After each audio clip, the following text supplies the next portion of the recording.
Hey, it says welcome back to the channel. I have about 5 hours now in the Battlefield 6 Season 1. For some reason the developers decided to launch the new map and the changes related with the multiplayer section of Battlefield 6 a little bit earlier, so I decided to put up a stream and have a 5-hour stream, and I think I have now enough knowledge to give you a honest first impressions video about is Battlefield 6 Season 1 worth playing, is it even different from the launch version of Battlefield 6, and more news related to Battlefield 6 Season 1 in today's video. If you guys are playing Battlefield 6 still and you want to follow Season 1 and the game in general, then I'm your guy. Please consider leaving a like and subscription for future content, and thank you so much. So let's start with the new content that came with Battlefield 6 Season 1, which is of course Blackfield Fields, the new map which is available I believe in nearly every mode for Battlefield 6 except Escalation. I'm not sure why they decided to not include Escalation in this map, and honestly it's for the better. This map, guys, sucks. You're watching it on screen right now. As you can see, the playable area for defenders on Blackfield Fields is basically just a tiny 1-meter box. This position I have here was basically the only luck I had defending this sector as a defender, and we even failed at defending it in the first place. But this is like the position where you can actually stand and not die in 2 seconds. The red zone between your base and their base is only like 15 to 20 meters long. So you're kind of forced again to sit on points on breakthrough like you do on many other maps in Battlefield 6 and just get bombarded by snipers or spammed by vehicles. Additionally, as a defender and even as attacker on Blackfield Fields in breakthrough, there is basically no vehicles until the final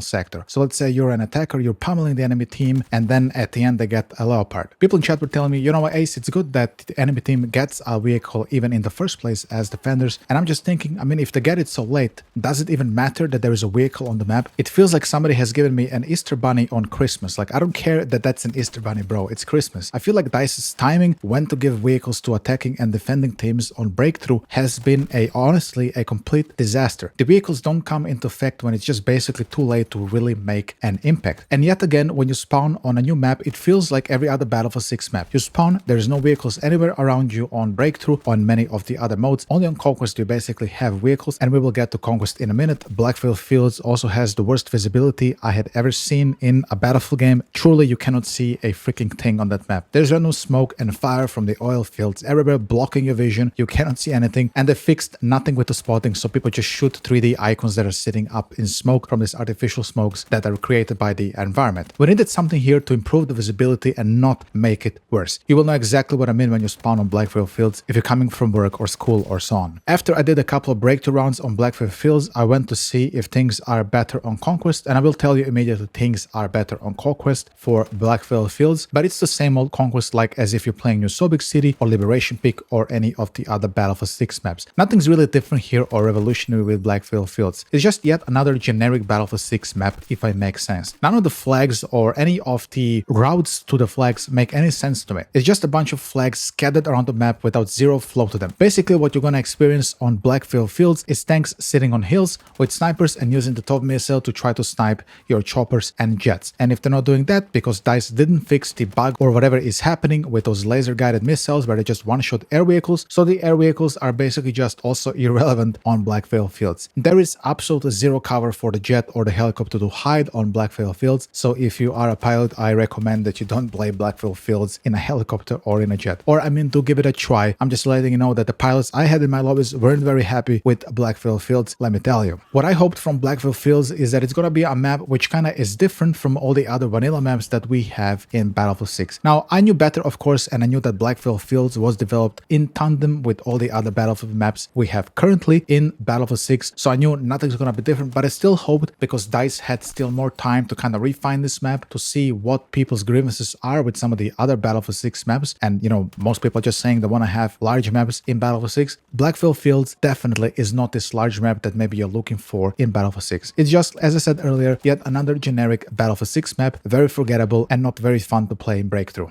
Alright, let's talk gameplay changes. DICE did say in their patch notes that did some fixes to the spread, also known as bloom. Movement apparently is better, and they also fixed a couple of bugs. And I'm gonna tell you immediately, I didn't feel anything different from this version of Battlefield 6, which was plus 30 gigabytes from me on Steam, to the Battlefield 6 version I installed on launch day. The movement still seems the same to me. In fact, the bouncy castle bug, so basically when you approach any object, sometimes you just get launched into stratosphere, the famous Super Mario jump, is happening to me all the time still. It happened very very often on Blackfield Fields, which kind of sucked because, as I mentioned, Blackfield Fields has very, very little playable area. So when I jump in the air, I just get spotted and get one-shot by a sniper or a tank. It wasn't very fun. So the bouncy castle bug is still in the game. They haven't fixed that as well. So after I was done playing with the Blackfield Fields, I went on to New Sobek City to check what is new on New Sobek City and maybe to see if they also fix some of those roof exploit bugs. Now, I know they said that they're looking into fixing that exploit bug with the sledgehammer and the drone, but I still hoped, considering how huge of an exploit it is and it ruins nearly every match in Conquest and Breakthrough, that they're maybe going to put a block mesh up on the rooftop or some type of a blockade so people cannot get there if right now they cannot fix these physics bugs, which is happening with the sledgehammer and the drone. And unfortunately, I have to report they haven't done that. People are still on the rooftops on New Sobek City, on Miraqueli, on Cairo, and all these other maps that are affected by this glitch. So rooftop bugs weren't fixed as well, at least not with the launch of Season 1. I'm truly hoping this is on their priority list because playing Breakthrough has been pretty rough over the last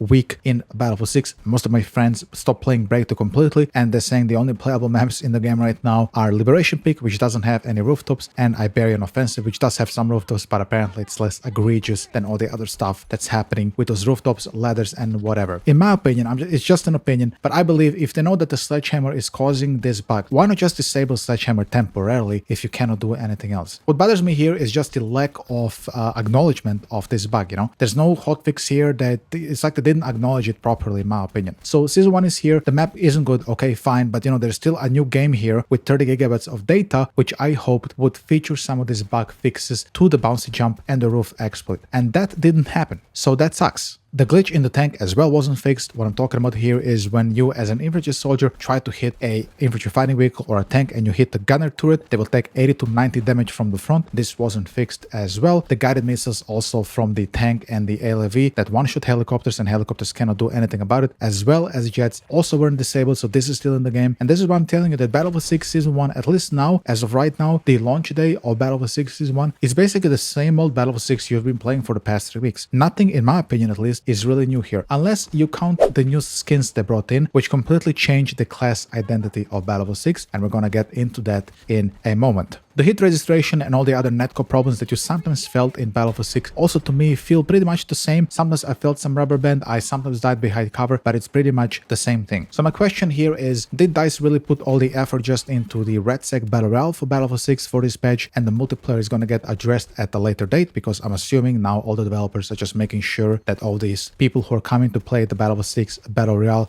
are gonna have a good experience. And actually somebody in my chat during my stream asked me, hey, so what do you think about the Battlefield 6 Battle Royale map? And I'm just going to tell you immediately, I had people stream me the Battlefield 6 Battle Royale before it even came out, before the leaks. I don't care anymore because the NDAs are gone for that shit. So I'm going to tell you, I like the map of the Battlefield 6 Battle Royale. I talked to my girlfriend last night who also likes to play these larger maps in Battlefield 3 and BF4 like you guys do. And she asked me, so why don't they just make Conquest large from this Battlefield Battle Royale map? And I just thought to myself, wow, what a great idea. And I'm thinking this is exactly what I should do with the BR map. Make somehow the BR map a Conquest large map for Battlefield 6, the multiplayer, and incorporate it then into the game with phase 2 of Season 1. So when we get Eastwood, maybe we also get the BR map refurbished maybe for Conquest and Breakthrough. I think this would be a very good sign of showing of good faith from the developers.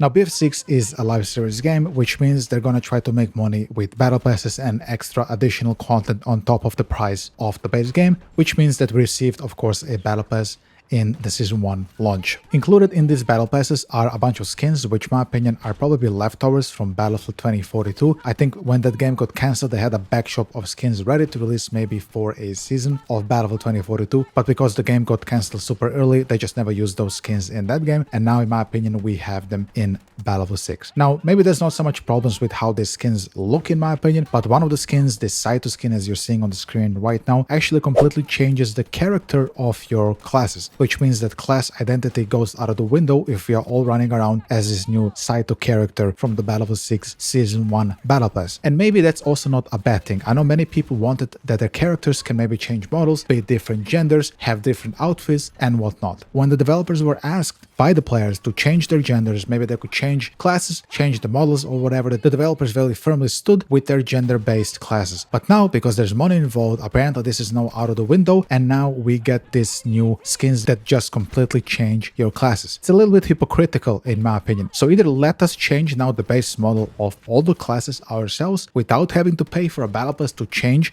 the models of all the classes, or don't do it at all. And if you wanted to keep the gender of a class, then do it like Battlefield 5 did it, for Christ's sakes. Just release the elite skins we had in that game. I personally didn't mind the elite skins so much in Battlefield 5. Yes, some of them are cringe, but in my opinion, they didn't too much harm the immersion of Battlefield 6. But seeing now 5 Cytos run around, and let's say they're all 5 medics, I'm assuming the skin is also going to be voice acted in Japanese. It's going to sound a little bit bizarre in my opinion. How do you feel about the skins? I know you guys hate skins, I don't like them as well, but how do you feel about them now changing the models of the classes with these new skins which are coming with the battle pass that you have to pay for? With the rogue groups now being out, Blackfield Fields disappointing me a little bit, and this new skin stuff, I'm looking towards the phase 2 of season 1, which is going to happen just 1 month after today when we get Eastwood. I've seen also leaks of Eastwood back in the day, and Eastwood to me always looked better than Blackwell Fields. And Eastwood also apparently has vehicles on breakthrough on first sector as well. So this might finally be a map which is a bit different from all the other Battlefield 6 maps. Because let me tell you, Eastwood doesn't really look like all the other maps we have in Battlefield 6 currently. It's a rich map with vibrant colors, with, you know, kind of this California hardline setting that it has. So I'm kind of having high hopes for that map to bring in this new era of maps for Battlefield 6. And hopefully also with that phase 2 of Battlefield 6 Season 1, we're also going to get a bunch of bug fixes, which Battlefield 6 desperately needs. Battlefield 6 is a great game. I'm still having fun with it, of course, as a player as well as a creator. But to tell you that it's just the same fun as it was on launch day, it isn't, because of all the issues that I haven't fixed with this massive 30 gigabyte patch. And I'm just giving you my honest opinion that I believe this needs to be addressed fast. So hopefully after all the hype for the BR vanishes a little bit, we get a little bit more attention with the multiplayer section of the game. If you want to follow a real Battlefield veteran, enjoy daily news, guides, good gameplays, and a fun time, then please consider leaving a like and a subscription, and I'll see you guys in the next Battlefield 6 video. This is Ace, signing out. Bye bye.